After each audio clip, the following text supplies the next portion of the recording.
Sylhet battalion বা ৪৮ BGB এই সিলেট অঞ্চলে দীর্ঘদিন ধরে অত্যন্ত সুনামের সাথে আমাদের দায়িত্ব পালন করে আসছি। আমাদের সীমান্ত সুরক্ষা এবং এর পাশাপাশি চোরাচালান বিরোধী যে সমস্ত অপারেশন আছে, অভিযান আমরা পরিচালনা করে আসছি।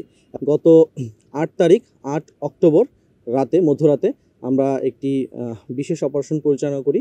এটা আমাদের কোম্পানিগঞ্জ উপজেলার অধীনে সীমান্তবর্তী এলাকা থেকে আমরা বেশ কিছু মদের চালান আটক করতে সক্ষম হই।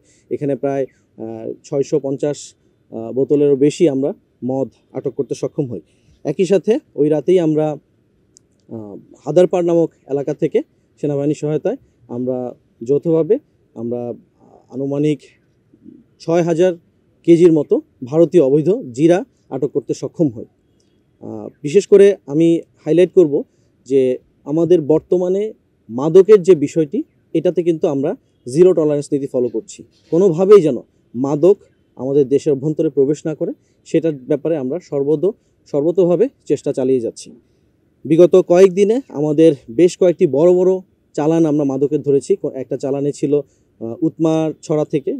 উৎমার জায়গা থেকে আমরা কোম্পানিগঞ্জের ভিতরে। তো আমরা দেখছি যে কোম্পানিগঞ্জের ভিতরেই এই জায়গাটা দিয়ে মাদকের চালানটা একটু বেশি হচ্ছে। সেখানে আমরা ১৫০০ বোতলেরও বেশি মাদক দ্রব্য আটক করতে সক্ষম হই।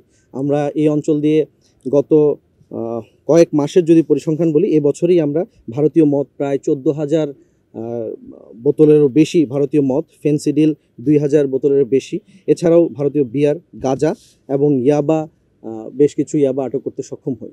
মাদকের ব্যাপারে আমরা বলবো যে মাদক শুধু ব্যক্তি নয়, একটা পরিবার এবং জাতিকে ধ্বংস করে দেয়। আমরা এই জন্যেই মাদকের বিরুদ্ধে সোচ্চার এবং সর্বতোভাবে আমরা চেষ্টা চালিয়ে যাচ্ছি যে কোনোভাবেই যেন এই মাদকটা আমাদের দেশে প্রবেশ না করে। সেই সাথে অন্যান্য যে চোরাচালানি আইটেমগুলো আছে, এটাও আমরা সর্বতোভাবে চেষ্টা করে যাচ্ছি কোনোভাবেই যেন আমরা আমাদের অভ্যন্তরে যে রাজস্ব ফাঁকি দিয়ে যে সমস্ত অন্যান্য পণ্য আমাদের দেশের অভ্যন্তরে ঢুকে, এটা যেন না ঢুকে, সেই ব্যাপারে আমরা সর্বতোভাবে চেষ্টা চালিয়ে যাচ্ছি। এখানে আমরা যদি বলি, এই মাদকগুলো প্রায় আনুমানিক ১ কোটি টাকার মতো আমরা মাদক আটক করতে সক্ষম হয়েছি। যদি বলি যে টোটাল এই বছরে আমরা আনুমানিক ২.৫ কোটি টাকার মতো মাদক আমরা জব্দ করতে সক্ষম হয়েছি। এটা একটা আপেক্ষিক কোশ্চেন যে আমরা চোরাচালান বেশি ধরছি বলেই কি এখন ধরা বেশি পড়ছে, এজন্যই মনে হচ্ছে চোরাচালান বেড়েছে, নাকি আসলে চোরাচালান আগে কম ছিল? এটা আপেক্ষিক। বাট আমি এটুকু বলবো যে আমরা সর্বতোভাবে সচেষ্ট আছি কোনোভাবেই যেন চোরাচালানি পণ্য আমাদের অভ্যন্তরে না ঢুকে। এটা বিশেষ করে সিলেট অঞ্চলটা এমনিতেই একটু চোরাচালান প্রবণ বেশি। এখানে যে সিলেট সীমান্ত আছে, সেখানে সীমান্তবর্তী এলাকাতে বেশ কিছু জায়গা আছে, বেশ কয়েকটা এন্ট্রি রুট আছে যেখানে চোরাচালান হয়ে থাকে।